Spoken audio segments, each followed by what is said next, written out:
Caros irmãos e irmãs, paz e bem.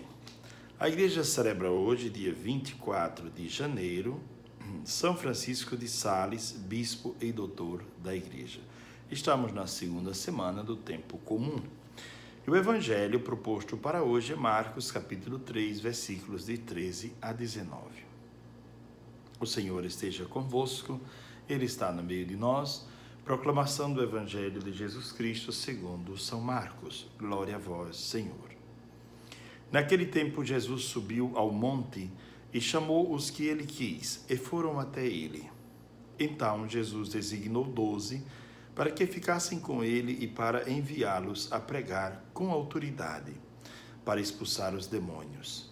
Designou, pois, os 12, Simão, a quem deu o nome de Pedro, Tiago e João, filhos de Zebedeu, aos quais deu o nome de Boanerges, que quer dizer filhos do trovão, André, Filipe, Bartolomeu, Mateus, Tomé, Tiago, filho de Alfeu, Tadeu, Simão o cananeu e Judas Iscariotes, aquele que depois o traiu.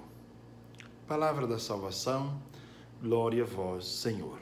O texto de hoje é realmente belo, um texto vocacional.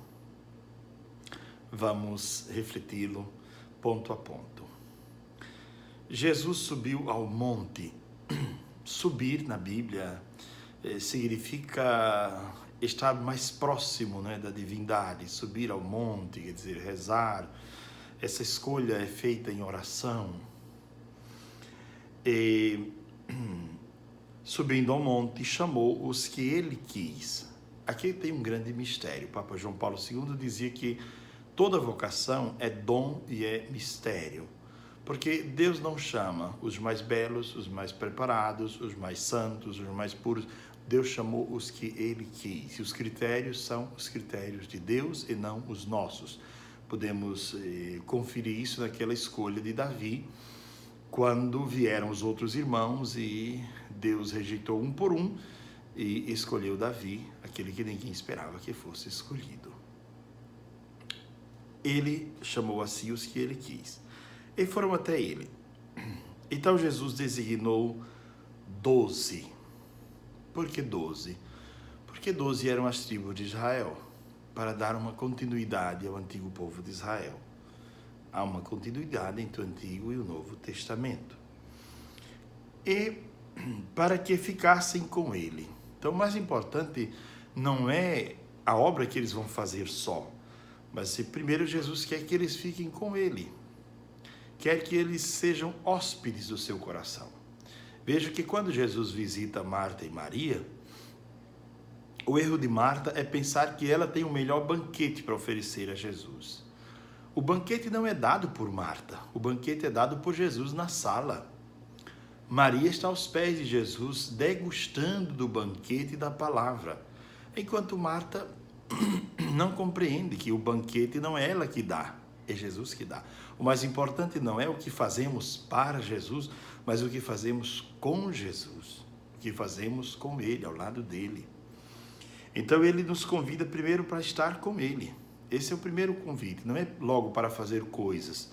Quando você for chamado para ser ministro da Eucaristia, para qualquer tarefa da igreja, da liturgia, imagine que Deus lhe chama porque Ele quer que você esteja mais próximo dEle. Lhe chama para ficar com Ele, em primeiro lugar. Depois vem a tarefa que você vai realizar, o serviço. Mas, em primeiro lugar, é preciso realizar uma obra de intimidade com Deus. Pois bem, para ficar com Ele e para enviá-los a pregar. Enviá-los para anunciar uma boa notícia para o mundo. Para ensinar ao mundo a sabedoria do Evangelho, que é diferente da sabedoria do mundo. Essa é a missão daquele que foi chamado por Deus, para aprender com Cristo, estando com Cristo, convivendo, aprendendo com Ele, para depois ensinar ao mundo uma sabedoria que é diversa da sabedoria do mundo. Uma sabedoria que confere ao homem uma vida muito mais profunda, muito mais bem vivida, segundo esta sabedoria. E continua o texto. Deu para eles autoridade para que pregassem com autoridade. Não se tratava apenas de repetir palavras, de propor ideias, de apresentar projetos, esquemas mentais, filosofias, mas se tratava de pregar com autoridade. Falar com autoridade, autoridade da palavra. A autoridade da palavra que transforma as coisas. No Antigo Testamento, Deus disse e tudo se fez. A palavra não é um simples som. A palavra tem uma força dentro dela mesma, um poder de transformar. Às vezes você diz uma palavra para uma pessoa e aquela palavra passa o dia inteiro batendo na cabeça e no coração daquela pessoa e aos poucos ela vai sendo transformada por aquela palavra. Com uma palavra você pode modificar uma pessoa para melhor ou para pior. E a palavra de Deus é a palavra por excelência que veio para transformar o homem. Continuando o texto.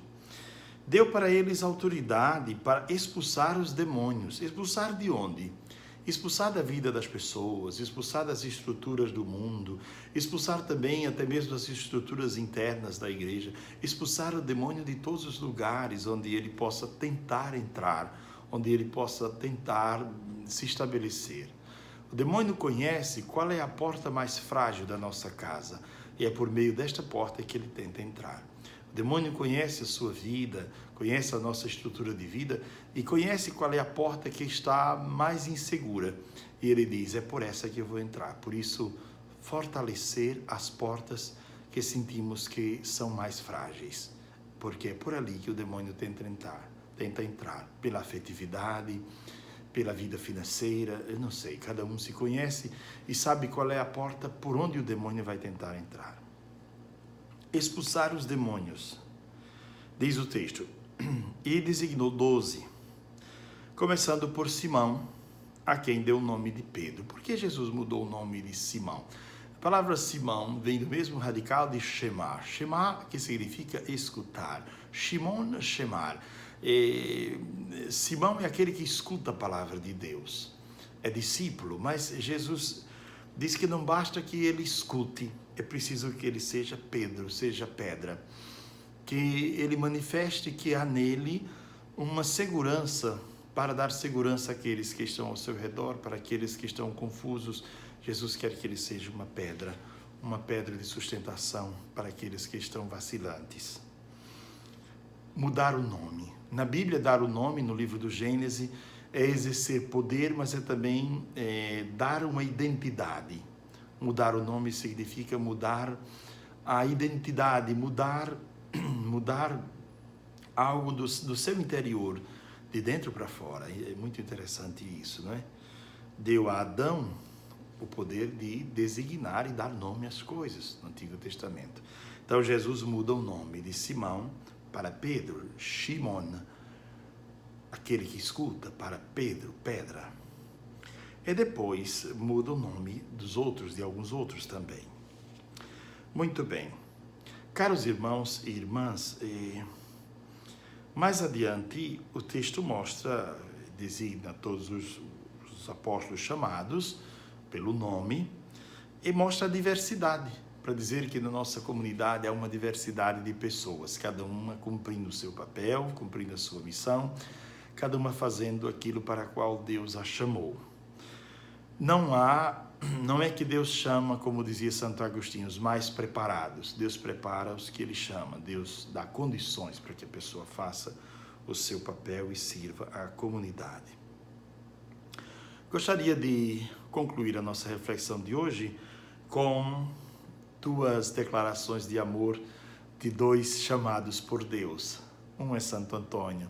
Santo Antônio diz, numa bela oração, Senhor, na castidade me tornei fecundo, na pobreza tornei-me rico e na obediência tornei-me livre. Bela, bela oração. E a segunda oração de São Tomás de Aquino, na hora da morte, uma oração que depois foi transcrita por um discípulo seu chamado Guglielmo de Tocco, que disse que Tomás de Aquino, na hora da morte, fez uma bela declaração de amor a Deus.